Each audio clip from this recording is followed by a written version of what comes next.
चौबन टीवी में आप सभी का खैर मकदम करते हैं। मैं हूं शेख तारिक। अब बात करते हैं सरहदी जिला पुंछ की, जहां पर पुंछ में पीपल डेमोक्रेटिक पार्टी के नौजवान लीडर तनवीर अहमद नात्रे ने प्रॉपर्टी टैक्स के नाफज की सख्त अल्फाज में मजम्मत की है। आपको बता दें कि एक जानिब जहां जम्मू कश्मीर की मुख्तलिफ जगहों पर प्रॉपर्टी टैक्स को लेकर एहतजाज किए जा रहे थे, वहीं पर अब सरहदी जिला पुंछ में भी पीपल्स डेमोक्रेटिक पार्टी के यूथ लीडर तनवीर अहमद नात्रे ने प्रॉपर्टी टैक्स के हुक्मनामे की सख्त मजम्मत की है। उन्होंने कहा कि जम्मू कश्मीर की आवाम के साथ जुल्म हो रहा है, प्रॉपर्टी टैक्स लगाकर जम्मू कश्मीर की आवाम को परेशान किया जा रहा है। आपको बता दें कि तनवीर अहमद नात्रे ने कहा कि जम्मू कश्मीर की आवाम बेरोजगारी से जूझ रही है। सरकार को चाहिए था कि जम्मू कश्मीर की आवाम के लिए कुछ बेहतरी के लिए सोचे, लेकिन जम्मू कश्मीर में एलजी इंतजामिया की जानिब से प्रॉपर्टी टैक्स लगाकर एक बार फिर से आवाम को मुश्किलातों में डालने की कोशिश की जा रही है। मजीद तनवीर अहमद नात्रे ने हमारी नुमाइंदे शाहनवाज बांडे के साथ बातचीत करने के दौरान क्या कुछ कहा, आइए देखते हैं इस खास रिपोर्ट में। आपका बहुत बहुत शुक्रिया। वक्तन फवक्तन जो है हमारी आवाज़ जो है पुल के राब्ते से इंतज़ामिया के साथ साथ यूटी एडमिनिस्ट्रेशन तक भी पहुंचाते रहते हैं। तो जहां तक आपने प्रॉपर्टी टैक्स के हवाले से मुझसे पूछा है, तो मैं आपके चैनल के माध्यम से एक ही बात ज़रूर कहना चाहूँगा। वक्ती हुकूमत से और एलजी इंतज़ामिया से मैं यही रिक्वेस्ट करना चाहता हूँ कि अगर आपने हमें 370 और 35A वापस दिया है तो आप प्रॉपर्टी टैक्स जो है वो लगाएं। आपने कहा था कि जम्मू कश्मीर के नौजवानों को जो है वो 50,000 नौकरियां देंगे हम। अगर आपने वो 50,000 नौकरियां जम्मू कश्मीर के नौजवानों को दी हैं तो आप प्रॉपर्टी टैक्स जो है वो लगाएं। आपने कहा था 370 और 35A हटाने के बाद जम्मू कश्मीर में दूध की नदियां बहेंगी। अगर वो दूध की नदियां बह रही हैं तो आप प्रॉपर्टी टैक्स जो है वो लगाएं।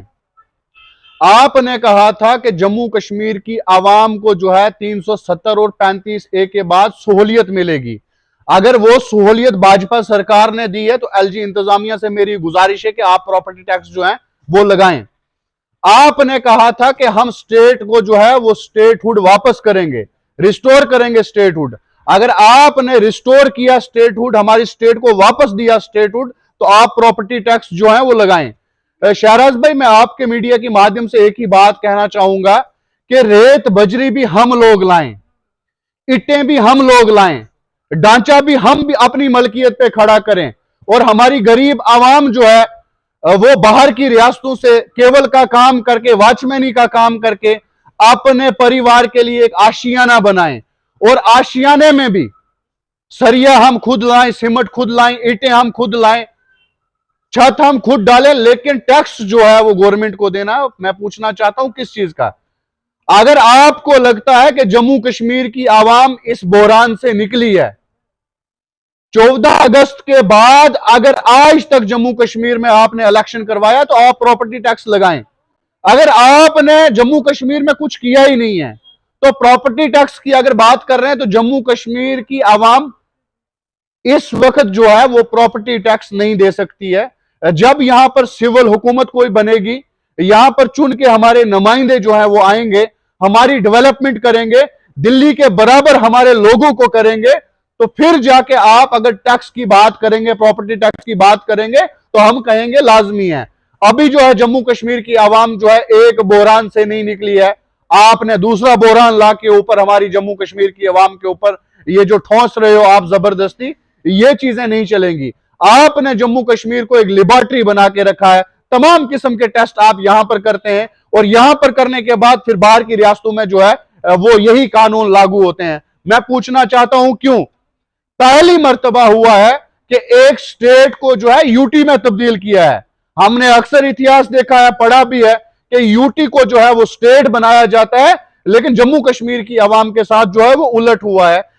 मैंने पहले ही कहा कि अगर जम्मू कश्मीर की आवाम को, जम्मू कश्मीर के नौजवानों को भाजपा हुकूमत ने या यूटी इंतजामिया ने जो है वो रोजगारें दी हैं, या कोई डेवलपमेंट इतनी बड़ी यहां पर डेवलपमेंट की है जिससे हमारे नौजवानों की रोजगार चले, तो ये प्रॉपर्टी टैक्स लगाए ना।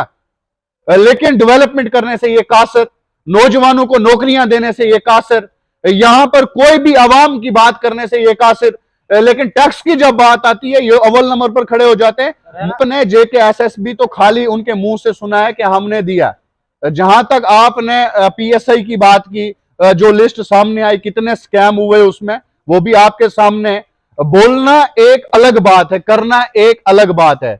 बोलने से मीडिया में जो है रविंद्र रैना साहब ने बोल दिया कि जम्मू कश्मीर में हमने ये किया, लेकिन जमीन की यहां पर रियलिटी, ग्राउंड रियलिटी जो है वो दिखाई नहीं दे रही है। जहां तक आपने कहा कि राणा साहब ने कहा अग्निवीर में 1.5 करोड़ जो है भर्ती हुआ है, तो आप हमें बताएं ना 1.5 करोड़ कहां पर भर्ती हुआ है? और जो नौजवानों को आप झांसे दे रहे हो, 1-1 साल, 2-2 साल, 3-3 साल के लिए जो आप झांसे दे रहे हो, ये झांसे आपके लिए गलत साबित होंगे। आपके फैसले आपके लिए गलत साबित होंगे। आपके ये बनाए हुए रात को 12 बजे, 12:15 बजे बंद कमरों में ये जो कानून बनाते हो, आप फैसले करते हो, अवाम के हिक में ये फैसले नहीं है, अवाम के खिलाफ है, ये आपको महंगे पड़ने वाले। आने दो इलेक्शन, पता चल जाएगा। हमने आपको पहले ही बताया कि पूरे जम्मू कश्मीर में प्रॉपर्टी टैक्स को लेकर एहतजाज किए जा रहे हैं। वहीं पर सरहदी जिला पुंछ में भी सोशल एक्टिविस्ट पीपल्स डेमोक्रेटिक पार्टी के यूथ लीडर तनवीर अहमद तांत्रे ने भी प्रॉपर्टी टैक्स की मजम्मत की। उन्होंने कहा कि प्रॉपर्टी टैक्स जम्मू कश्मीर में नाफिज करके अवाम को मुश्किलातों में डाला जा रहा है, अवाम को यहाँ पर परेशान किया जा रहा है। उन्होंने LG इंतजामिया से अपील किया कि प्रॉपर्टी टैक्स के हुक्मनामे को जल्द अज जल्द वापस लिया जाए। नाजरीन, जो भी बड़ी सी बड़ी अपडेट, छोटी सी छोटी अपडेट्स आएंगी वो जरूर हम दिखाएंगे Q1S TV पर। फिलहाल के लिए इतना ही। Q1S TV के social media platform YouTube, Facebook, Instagram, Twitter को सब्सक्राइब, लाइक, फॉलो, शेयर करना ना भूलें। फिलहाल के लिए इतना ही। दीजिए इजाजत अपने मेजबान तारिक शेख को। खुदा हाफिज।